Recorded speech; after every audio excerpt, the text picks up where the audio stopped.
हमारे देश में जो पहले मोटिवेशनल स्पीकर हुए हैं पिछले कुछ सालों में, वो शिव खेड़ा थे। और क्या लेजेंडरी मोटिवेशनल स्पीकर, मैं उनका सम्मान करता हूं। पर आज शिव खेड़ा किधर है? खत्म हो गया सब कुछ, गेम ओवर, दिखाई नहीं पड़ती। ये वो व्यक्ति हैं जिन्होंने कास्ट बेस्ड रिजर्वेशन पे बहुत काम किया था, जिन्होंने एक इंडिया की एक फाउंडेशन, कंट्री फर्स्ट फाउंडेशन भी बनाई। ये भारत को लेकर के बड़े सजग थे। पर शिव खेड़ा क्या किया उन्होंने? वो सीडी बेचते रह गए।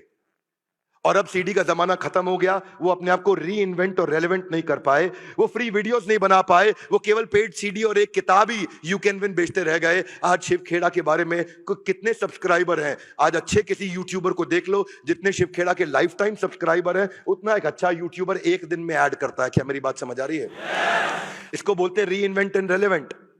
अनुराधा पौडवाल लता मंगेशकर के बाद एक ही महिला थी जिसको पोस्ट डॉक्टरेट की डिग्री से अवार्ड किया गया था, पद्मश्री। अनुराधा पौडवाल का इतना नाम था कि अगर अनुराधा पौडवाल अपने आप को रीइन्वेंट करती ना, तो दूसरी लता मंगेशकर आज देश में मानी जाती। आज उन्हें कोई याद नहीं करता, केवल एक भजन गायिका के नाम पर रह गई। इसीलिए अकीर्ति चापी भूतानी के प्रिंसिपल में कृष्ण ने समझाया कि कंसिस्टेंटली आपको अपने आप को रीइन्वेंट और रेलेवेंट करना पड़ेगा। हाथ आगे लाइए, क्योंकि जमाना बदल रहा है। Give me your hands out, come on. जमाना इतनी तेज बदल रहा है कि इस समय जो पढ़ाई है वो कंटिन्यूअसली ऑनलाइन होती जा रही है। लोग गाड़ियां नहीं खरीद रहे, ड्राइवरलेस गाड़ियां होती जा रही है। और न केवल ड्राइवरलेस, ओला उबर के आने से गाड़ियों की बिक्री कम होनी शुरू हो गई है। क्या मेरी बात समझ आ रही है? Loudly yes no.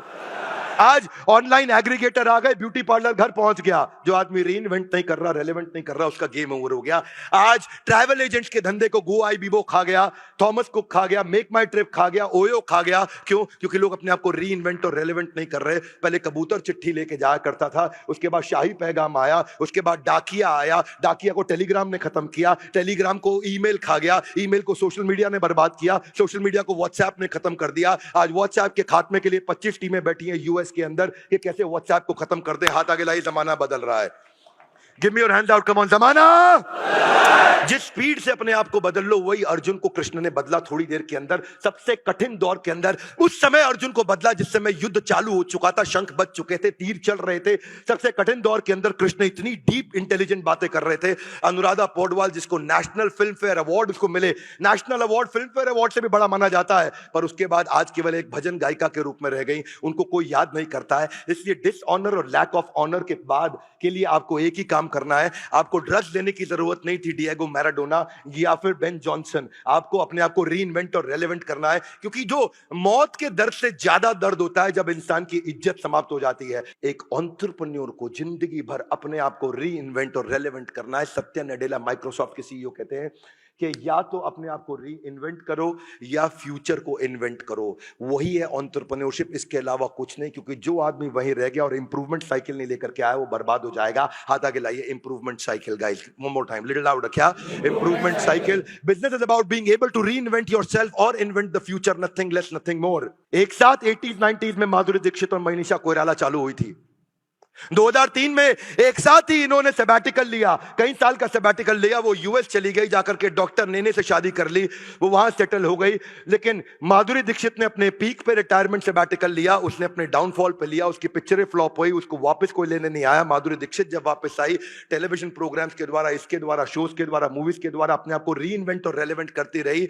और क्या हुआ मनीषा कोइराला के साथ? वो शराब में डूब गई और उसका जो सम्राट दहल के साथ शादी हुई, वो 2 साल से ज्यादा चली नहीं। कैंसर जैसी घातक बीमारी ने उसको बर्बाद कर दिया। उसके बाद मनीषा कोइराला कभी वापस नहीं आ पाई। माधुरी दीक्षित को आज भी लोग बड़े उत्साह से देखते हैं, सोशल मीडिया पे भी देखते हैं, टेलीविजन पे भी देखते हैं। और मनीषा कोइराला को उन्होंने शायद ये सोचा कि गुजरे वक्त की अभिनेत्री, अब उसका करियर और जिंदगी समाप्त हो चुकी है। एयरपोर्ट पे चलते हुए मनीषा कोइराला आपके बाजू से निकल जाए, कोई गर्दन घुमा के नहीं देखता है। और माधुरी दीक्षित का पता लग जाए कि वो आने वाली है, तो पूरा देश वहीं खड़ा होकर के इकट्ठा हो जाता है। इसको बोलते हैं reinvent and relevant. Krishna किस फिलॉसफी से बात करते हैं, कहां लेके जाते हैं, ये था आज का श्लोक। अकीर्ति चापी भूतानी कथयश्यन्ति ते अव्ययम संभावितस्य चा कीर्ति मरणाद अतिरिच्यते। भगवत गीता एक ऐसा ग्रंथ है, इस एपिसोड के हर वीडियो को सबको देखना चाहिए, एक के बाद एक इसके एपिसोड्स हम आपको यूट्यूब पे देते चले जा रहे हैं। आपको क्या लगता है भगवत गीता के ये सारे एपिसोड्स इन एक्शन देखने चाहिए? Loudly yes no. हाथ आगे लाइए। क्यों? क्योंकि ये है गीता इन एक्शन। हाथ आगे लाइए, come on. Gita in louder everybody, one more time. Gita in. Gita को जीवन में कैसे उतारा जाए, उसके बारे में एक एक श्लोक करके हम एपिसोड के बाद एपिसोड, एपिसोड के बाद एपिसोड, इसका एक भी वीडियो जीवन में मिस नहीं करना।